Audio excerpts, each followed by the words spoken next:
இன்றைய தலைப்பு, விடிவு காலம் பிறக்குமா விருதுநகருக்கு? ஆயிரம் வாக்குறுதிகளை சொல்லிட்டு தேனாரும் பாலாரும் ஓடும் என்று சொல்லிக்கொண்டு விருதுநகருக்கு கடந்த தேர்தல் வாக்கு கேட்டு வந்தார்கள். நீங்களும் அவர்களை எம்பி ஆக்கினீர்கள். அதற்கப்புறம் அந்த தொகுதியில் அந்த எம்பி யாராவது பார்த்தீர்களா என்று தமிழகத்தில் கண்டா வர சொல்லுங்க அப்படிங்கிற போஸ்ட்டு எங்கே பொருந்தும் இல்லையே, விருதுநகரில் தான் பொருந்தும். இந்த விருதுநகர் என்பது எவ்வளோ பெரிய வரலாற்று சிறப்புமிக்க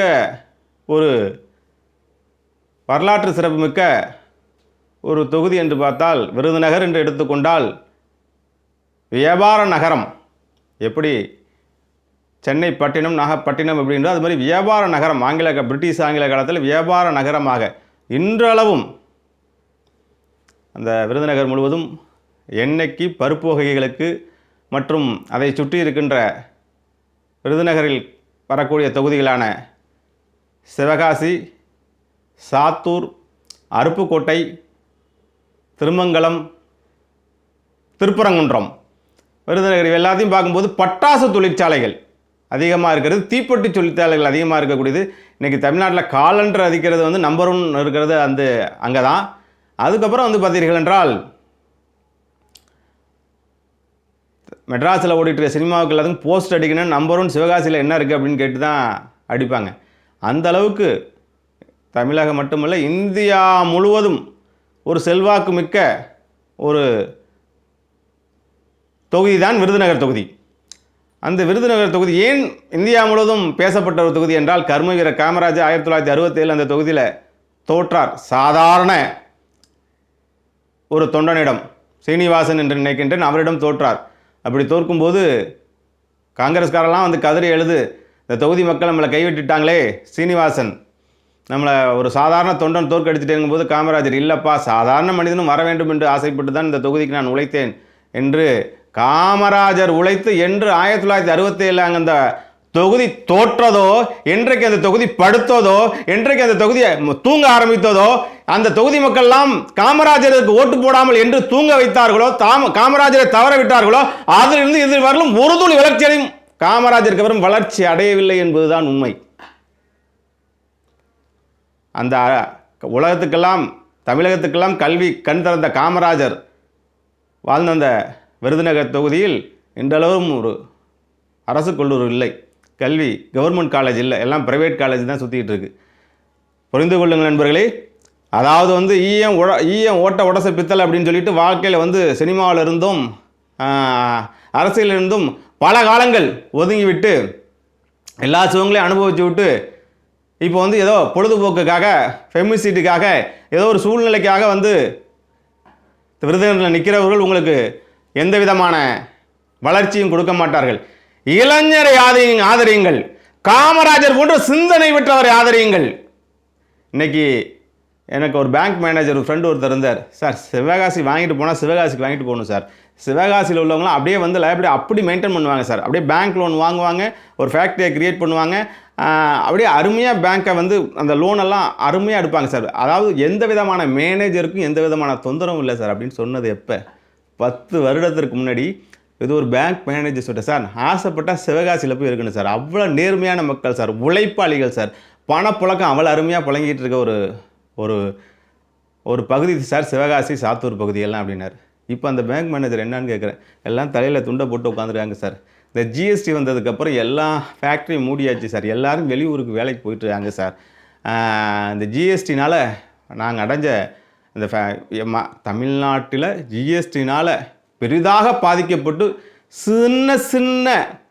சிறு தொழிலாளர்களாம் பெரு தொழிலாளர்களாக, கூலி தொழிலாளர்களாம் சிறு வியாபாரிகளாக மாற்றப்பட்ட ஒரு பெரிய விஷயம் திருப்பூரும் விருதுநகரும். விருதுநகரில் பார்த்தீங்கன்னா சாதாரண கூலி தொழிலாளர் இப்போ திடீர்னு ஒரு நல்ல தொடர்பு இருந்தாக்கா ஒரு வெடி ஃபேக்ட்ரி ஒன்று வைப்பாங்க. அதுக்கப்புறம் பார்த்தீங்கன்னா அவங்க தொழிலதிபர் ஆகிடுவாங்க. ஃபுல்லாக ஃபேக்ட்ரிஸ், ஃபுல்லாக பிரிண்டர்ஸ், அப்படி இருந்த பேனாமுனை தயாரிப்பது, காலண்டர் அடிப்பது, அச்சு தொழிலகம், மற்றபடி பார்த்திங்கன்னா வெடி, இது இந்த மாதிரி அதை சுற்றி இருக்கிற தொழில்கள்லாம் பலம் வாய்ந்த தொழில்கள். இந்த ஜிஎஸ்டி வந்ததுக்கப்புறம் அத்தனை பேரும் நடு ரோட்டுக்கு வந்தது தான் மிச்சம். இன்றைக்கி அத்தனை பேரும் இன்றைய சிவகாசியோட அவல நிலை, இன்றைய சாத்தூரோட அவல நிலை, இன்றைக்கு விருதுநகருடைய அவல நிலைக்கு யாரென்று பட்டோலி வீசி 3வது முறையும் ஆட்சிக்கு வர வேண்டும் என்று சினிமாவில் நடித்து ஓய்வு பெற்றுவிட்டு சீரியலையும் நடித்து ஓய்வு பெற்று விட்டது மார்க்கெட் போனதுக்கப்புறம் வந்து உங்களிடம் ஓட்டு கேட்க வருகின்றார்களே, அவர்கள்ட்ட கேளுங்கள் இன்றைய சிவகாசியின் அவல நிலைக்கு யார் காரணம் என்று. இந்த ஜிஎஸ்டி வரினாலையும் மற்றபடி அங்கு இருக்கும் பட்டாசு தொழிற்சாலைகள் இந்த பசுமை தீர்ப்பாணையம் கொடுத்ததுக்கப்புறம் பசுமை பட்டாசு தயாரிக்கும் அந்த பட்டாசு ஆலை தொழிலே போயிடுச்சு.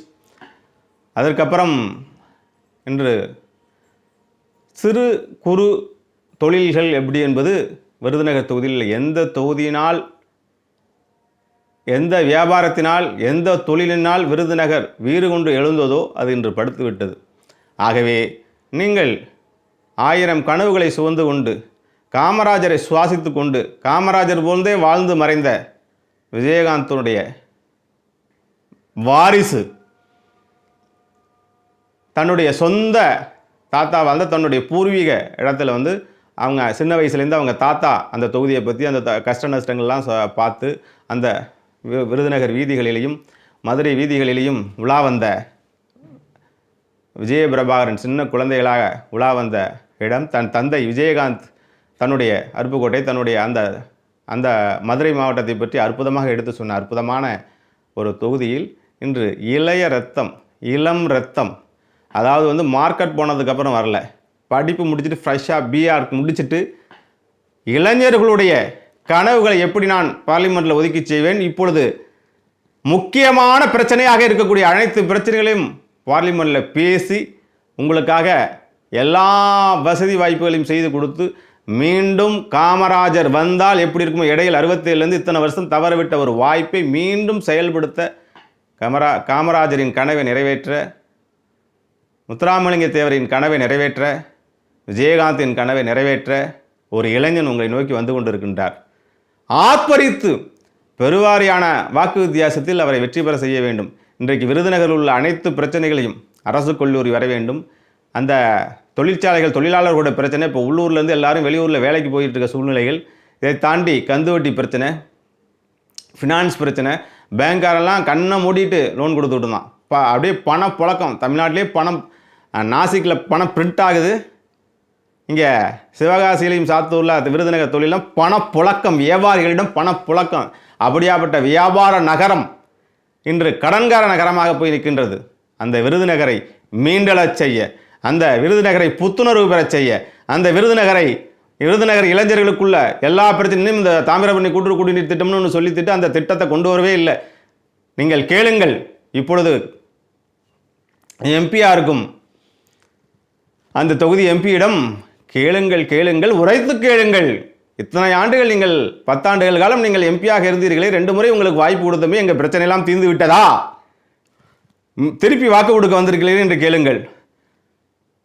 கிணிக்கிட்டு திருப்பி சினிமாவிலேருந்து ரிட்டையர் ஆகி போயிட்டு காலம் போன கடைசியில் நன்றாக புரிந்து கொள்ளுங்கள், தோற்றாலும் ஜெயித்தாலும் அந்த நடிகை திருப்பி வந்து மெட்ராஸில் தான் குடியிருப்பார் ஒழிஞ்சு அவரை தொடர்பு கொள்ள முடியாது உங்களால். அவர் சும்மா வந்து சீட்டு கொடுத்துட்டாங்க, கட்சி அணைச்சிட்டாங்க, நான் வானத்தை வில்லா வளைச்சிருவேன், அதை வில்லா வளைச்சிருவேன்னு சொல்லி வாய்ச்சொல் வீரர் சரத்குமார் மாதிரி ஒரு வாய்ச்சொல் வீரர் ஒருத்தருமே கிடையாது.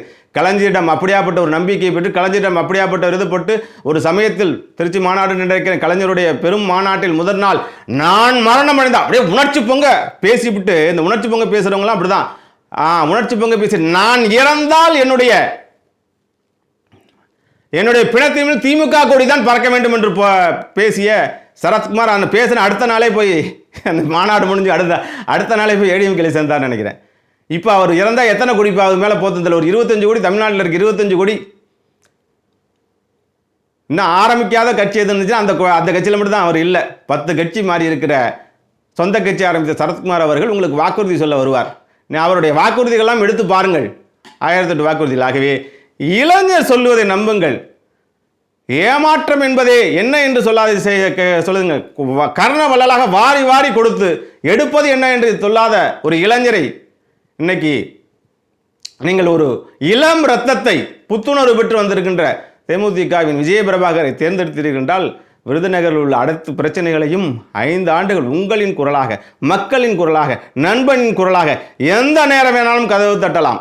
அது மாதிரி இருந்து உங்களுக்காக உழைக்க விஜயகாந்த் வார்த்து, விஜயகாந்த் உருவாக்கி, மக்கள் பணி என்றால் என்ன, கர்மயுகம் என்றால் என்ன, சேவை என்றால் என்ன என்று விருதுநகரை வீறுபெற செய்ய, காமராஜர் காலத்தில் எப்படி விருதுநகர் என்று விறுவிறு நகராக இருந்ததோ அதே போன்று மீண்டும் 1967 செய்த தவறுகளை விருதுநகர் மக்கள் செய்து விடாதீர்கள்.